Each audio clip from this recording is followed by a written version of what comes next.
आज के इस वीडियो में हम लोग जानेंगे कि FYUGP सेकेंड सेमेस्टर एग्ज़ाम 2024 का जो ऑनलाइन मार्कशीट आप लोग को मिल रहा है, उस मार्कशीट में मार्क्स पैटर्न क्या है, कितने नंबरों पे पास होता है और आप लोग थर्ड सेमेस्टर में आप लोग प्रमोट हुए हैं या नहीं हुए हैं, आप लोग थर्ड सेमेस्टर का एग्ज़ाम दे सकते हैं या नहीं दे सकते हैं, ये सब कुछ हम लोग इस वीडियो में जानेंगे। आप लोग कम से कम वीडियो को पूरा कंप्लीट देखिए ताकि आप लोगों को सही जानकारी मिल सके। यहाँ आप लोगों को एक टेबल दिख रहा होगा। तो टेबल में पहला है नॉन प्रैक्टिकल सब्जेक्ट। तो नॉन प्रैक्टिकल सब्जेक्ट में क्या आता है, जैसे history, political science, philosophy, Hindi, English, economics. तो हम लोग चाहे थ्योरी हो, इंटरनल हो या प्रैक्टिकल हो, उसका आप लोगों का 40% में पास है। जैसे आप लोगों का नॉन प्रैक्टिकल सब्जेक्ट में थ्योरी का फुल मार्क्स होता है 75। तो 75 का 40% हो गया आप लोगों का 30। आप लोगों का इंटरनल होता है 25 का, तो 25 का 40% हो गया 10। तो आप लोगों का क्या हो गया, जैसे 75 और प्लस 25, तो आप लोगों का 100 मार्क्स का एग्ज़ाम होता है। तो 75 का 40% हो गया 30, 25 का 40% हो गया 10। तो 30 और 10 मिला के आप लोगों को 40 लाना है। चाहे आप थ्योरी में कम नंबर लाइए या इंटरनल में कम नंबर लाइए, आपको थ्योरी और इंटरनल दोनों मिला के आपको 40 नंबर लाना है, तब जाके आप लोग पास होइएगा। अब हम लोग प्रैक्टिकल सब्जेक्ट देख लेते हैं। प्रैक्टिकल सब्जेक्ट में जैसे आपका आर्ट्स का क्या क्या आएगा, ज्योग्राफी, साइकोलॉजी, होम साइंस। और साइंस का subject physics, chemistry, math, botany, zoology, geology, statics. ये सब आपका साइंस का प्रैक्टिकल सब्जेक्ट आता है। जैसे आप लोगों का नॉन प्रैक्टिकल सब्जेक्ट में थ्योरी 75 का होता था, 25 का इंटरनल होता था। अब प्रैक्टिकल सब्जेक्ट में क्या हो जाएगा, वो जो 75 है वो दो भाग में बट जाएगा, 60 प्लस 15। तो 60 प्लस 15 आपका 75 हो गया। तो आपका प्रैक्टिकल सब्जेक्ट में क्या होता है, 60 का थ्योरी हो जाएगा, 15 का इंटरनल हो जाएगा और 25 का प्रैक्टिकल हो जाएगा।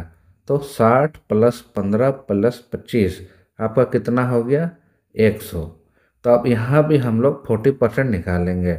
तो 60 का 40% हुआ 24, 15 का 40% हुआ 6 और 25 का 40% हुआ 10। तो अब इसको जोड़ने से क्या होगा, 24 प्लस 6 प्लस 10 आपका हो गया 40। यहाँ प्रैक्टिकल सब्जेक्ट में एक चीज़ ध्यान देना है आपको, थ्योरी में आप जितना भी कम नंबर लाइए, ज़्यादा नंबर लाइए, उससे आपको फ़र्क नहीं पड़ता है। इंटरनल में आपको अलग से पास करना है और प्रैक्टिकल में आपको अलग से पास करना है। ये प्रैक्टिकल सब्जेक्ट का पहला कंडीशन है। अगर आप थ्योरी और इंटरनल में पास भी हो जाते हैं, लेकिन अगर आप प्रैक्टिकल में अगर किसी कारण से फेल हो गए और प्रैक्टिकल में अगर आप प्रैक्टिकल का एग्ज़ाम नहीं दिए और अगर आप थ्योरी में पास भी हैं, तो आपको फेल माना जाएगा। ये सेम रूल आप लोगों का माइनर में भी लागू होता है। सिर्फ एक एक्सेप्शनल केस है, अपवाद है। आप लोगों का सिलेबस के चलते हिस्ट्री में प्रोजेक्ट है, हिस्ट्री माइनर में। तो प्रोजेक्ट यानी प्रैक्टिकल में गिना गया। तो आप लोगों का सिलेबस के कारण हिस्ट्री माइनर आप लोगों का प्रैक्टिकल सब्जेक्ट में आ गया। आगे आप लोगों को कुछ मार्कशीट का सैंपल से आप लोगों को एग्जाम्पल बताएंगे। आप लोग वीडियो को छोड़ के मत जाइए, पूरा कंप्लीट देखिए।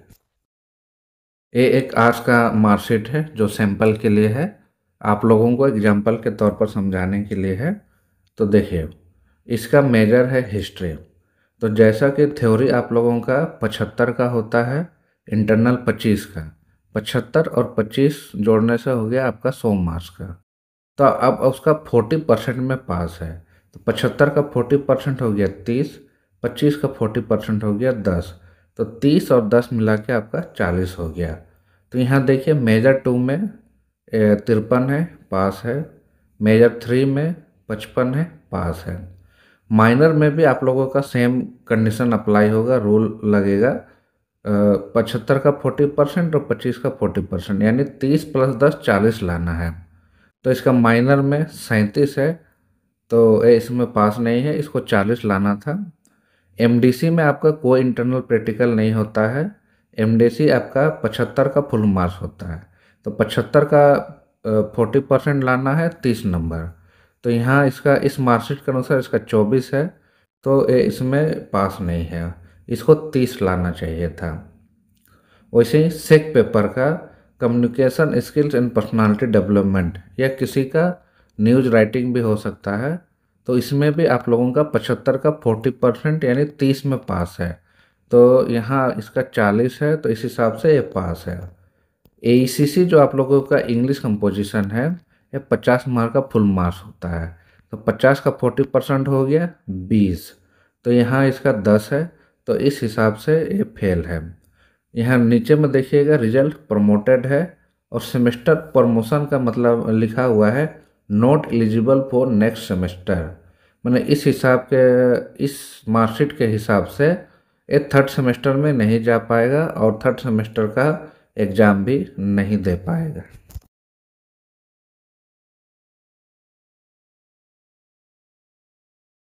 ये एक साइंस का मार्कशीट है। तो साइंस में हम लोग का देखिए, इसका मेजर केमिस्ट्री ऑनर्स है। तो हम लोगों का जो फुल मार्क्स थ्योरी होता है वो 60 का होता है, इंटरनल 15 का और प्रैक्टिकल 25 का। तो इसका 40% में आप लोगों का पास है। तो 60 में 24, 15 में 6 और 25 में 10। तो इसका देखिए मेजर 2 का केमिस्ट्री का थ्योरी में क्या है, इस मार्कशीट के अनुसार 60 में 42 है, 15 का इंटरनल में 13 लाया है और 25 का प्रैक्टिकल में 18 है, टोटल 73 लाया है। तो इस हिसाब से ये पास है। सेम माइनर में भी पास है। एमडीसी में क्या होगा, 75 का 40% 30, इसमें भी पास है। सेक पेपर 75 का 40% यानी 30, इसमें भी पास है। और एईसी में 50 का 40% यानी 20, इसमें भी ये पास है। तो आप लोग अपना अपना मार्कशीट को चेक कर लीजिए कि इस हिसाब से आपका मार्क्स है, तो आप किस में फेल हैं और किस में पास हैं। अब आगे हम लोग देखेंगे कि कौन सा रेगुलेशन के आधार पर आप लोग थर्ड सेमेस्टर जा पाएंगे। आपका पहला सेमेस्टर में टोटल पेपर हो गया 7, सेकेंड सेमेस्टर में टोटल पेपर हो गया 6। तो पहला और दूसरा सेमेस्टर को जोड़ने से हो गया 7 और 6 13 पेपर। तो रेगुलेशन के अनुसार आपको फर्स्ट और सेकेंड सेमेस्टर मिला के 75% पास करना है, यानी 13 पेपर का आपका हो गया 75% 10। तो आपको पहला और दूसरा सेमेस्टर मिला के आपको कम से कम 10 पेपर में आपको पास होना ज़रूरी है, तभी आप लोग थर्ड सेमेस्टर में जा पाइएगा और थर्ड सेमेस्टर का एग्ज़ाम लिख पाइएगा।